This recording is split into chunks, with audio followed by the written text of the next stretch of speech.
event eventually resulted in the deaths of 21 runners due to hypothermia. This is the route of the Yellow River Stone Forest 100K Ultra Marathon in Baiyin, Gansu, China, May 22, 2021, a 62-mile mountain ultra race.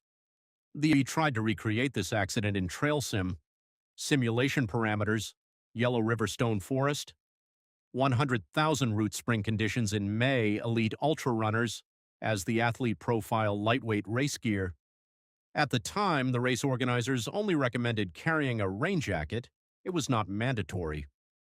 Many runners were wearing only short-sleeved shorts. We simulated rainfall probability. Temperature changes weather conditions on race day. Simulation begins. The race starts at 7 a.m. At the beginning, the weather is clear. The temperature is 52 degrees Fahrenheit, which feels slightly cold at first. However, runners generate a large amount of body heat while moving. On the actual race day, many runners were wearing short sleeves and shorts. A rain jacket was recommended equipment but not required. For the first 3 hours, temperatures remain stable, the weather stays clear. Elevation changes are moderate. Energy consumption is normal. The difficulty of the route remains manageable. But after entering Checkpoint 2 at 10 a.m., things begin to change. Checkpoint 2 is about 14 miles from the starting point. The next section from CP2 to CP3, distance about 5 miles. Elevation gain nearly 3,300 feet.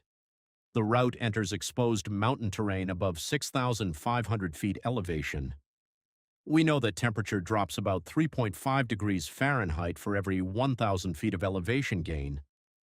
At the same time, the weather starts getting worse. Rain begins, temperatures drop, strong winds appear. Heavy rain and hail hit the course. For ultra runners, the problem is not simply, it's cold. The real problem is cold plus wet plus wind plus fatigue. Because many runners were not carrying rain jackets, the moisture quickly started taking heat away from their bodies. You can see in our simulation, core body temperature begins to drop, comfort levels decrease significantly, and at 2:40 p.m. the simulation reaches a fatal outcome. In reality, at 12:17 p.m., race staff began receiving emergency calls from runners. At 2:10 p.m., after a large number of runners dropped out, the race was suspended and rescue operations began. However, the event had still not been officially stopped earlier. That day, 21 runners lost their lives due to hypothermia. Among the victims was Liang Jing, China's 12-hour ultramarathon record holder. This disaster became one of